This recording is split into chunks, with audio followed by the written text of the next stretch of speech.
Island की कहानियां तो बहुत है और साथ ही ट्राइब और दूसरे आदिवासी लोगों की भी। लेकिन आज जिसके बारे में मैं बात करने जा रहा हूँ वो दुनिया का सबसे खतरनाक आइलैंड है। और इसकी वजह जंगली जानवर या सांप बिच्छू नहीं बल्कि वहाँ के रहने वाले लोग हैं। मैं बात कर रहा हूँ नॉर्थ सेंटिनल आइलैंड की। भारत की निगरानी में ये आइलैंड अपने अंदर कई राज समेटे हुए हैं और यहाँ के लोग जिन्हें सेंटिनल्स ट्राइब कहते हैं किसी भी बाहरी का स्वागत हमले के साथ करते हैं। तो दोस्तों बने रहिए इस वीडियो के एंड तक क्योंकि आज का वीडियो बहुत स्पेशल होने वाला है और आपको नॉर्थ सेंटिनल आइलैंड की हर एक चीज पूरी विस्तार से बताई जाएगी।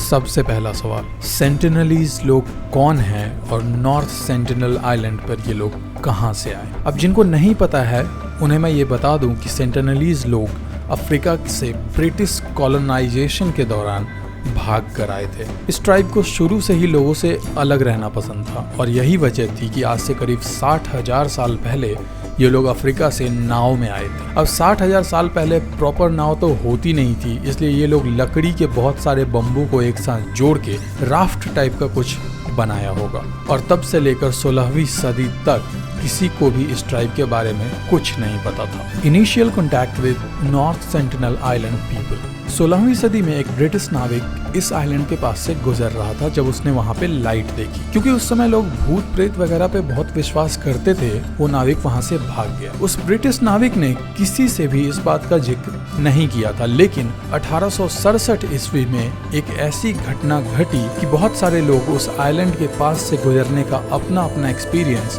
बताने लगे। दरअसल 1867 में इंडिया की एक मर्चेंट शिप दुर्घटनाग्रस्त होकर इस आइलैंड पर पहुंच गई। उस दुर्घटना में लगभग 100 लोग जिंदा बच गए थे, जिसमें से जहाज का कप्तान भी शामिल था। लगभग 2 या 3 दिन के बाद इन लोगों पर सेंटिनलीज लोगों ने हमला कर दिया। सौभाग्य से जहाज का कप्तान तब तक एक छोटी नाव लेके मदद के लिए वहां से निकल चुका था। इधर आइलैंड पर बचे हुए लोग पत्थर तथा जहाज के मलबे से जमा हुई लकड़ी को मार मार कर सेंटिनलीज लोगों को डरा रहे थे। आखिरकार जहाज का कप्तान रेस्क्यू टीम लेकर वहां पहुंच गया और उन सभी लोगों को बचा लिया गया। उसके बाद 13 सालों तक कोई भी उस आइलैंड पे नहीं गया, लेकिन फिर एक ब्रिटिश कॉलोनी अफसर जिसका नाम मॉरिस वाइडल पोर्टमैन था वहां पहुंचा। उसने कुछ दूसरे ट्राइब के लोगों को साथ में लेकर सेंटिनल लोगों को ढूंढने निकल पड़ा। कुछ दूर चलने पर उसे कई झोपड़ी दिखे, लेकिन ऐसा लग रहा था कि वो अबैंडन्ड है, वहां कोई है नहीं। लेकिन पोर्टमैन ने हार नहीं मानी और वो जंगल के अंदर चलता गया।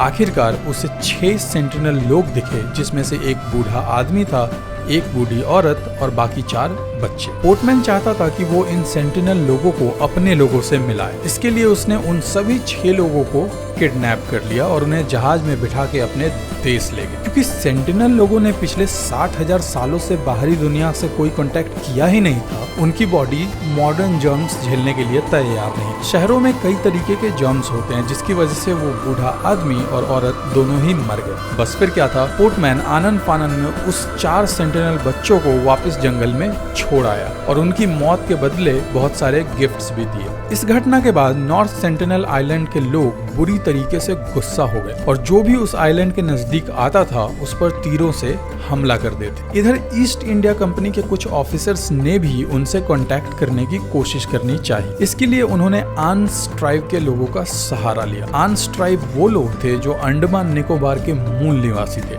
ब्रिटिश लोगों ने आंस ट्राइब के कुछ लोगों को सेंटिनल लोगों से मिलवाया, लेकिन कोई बात नहीं बनी क्योंकि दोनों ट्राइब्स की लैंग्वेज बहुत अलग। इसके बाद की एक घटना ये बताती है कि एक बार पोर्ट ब्लेयर से एक अपराधी भागकर नॉर्थ सेंटिनल आइलैंड पर पहुंच गया, लेकिन तब तक सेंटिनल लोग बाहरी लोगों से काफी गुस्सा हो चुके थे और जिसके परिणाम में उन्होंने उस कैदी को मार गिराया। उसके बाद उस आइलैंड की तरफ कोई भी नहीं गया। Modern contact with North Sentinel Island people. अब आते हैं 1960 में, जब पहली बार इंडिया के मानव विज्ञानी त्रिलोकनाथ पंडित ने इस ट्राइब को स्टडी करने की कोशिश करी। वो उस आइलैंड पे अपने क्रू के साथ गए और वहाँ कुछ जरूरी सामान छोड़ आए, जैसे बाल्टी, खाना, कपड़े इत्यादि। कुछ सालों के बाद मानव वैज्ञानिकों का एक दूसरा टीम इस ट्राइब को स्टडी करने के लिए नॉर्थ सेंटिनल आइलैंड पर गया। उनका मकसद था एक डॉक्यूमेंट्री बनाना। उसके साथ इंडियन पुलिस भी गई थी, क्योंकि उन्हें लग रहा था कि सेंटिनल लोग हमला कर देंगे, और ऐसा ही हुआ। उन लोगों ने तीरों से हमला कर दिया। अब ये लोग उस आइलैंड से थोड़ा हटकर दूसरी दिशा में अपनी नाव को रोक लिए। नाव को रोकने के बाद भी उनपे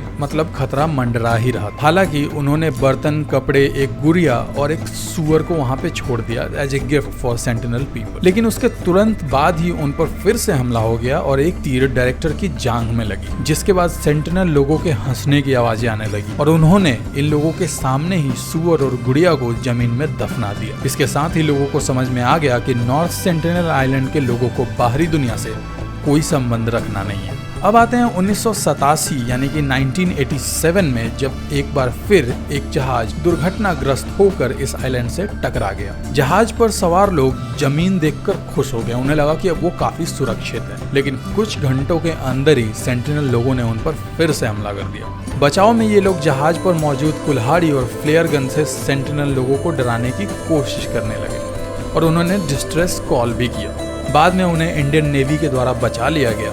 अगर आप गूगल करोगे, गूगल अर्थ मैप, तो आपको इस जहाज का मलबा अभी भी दिखाई देगा।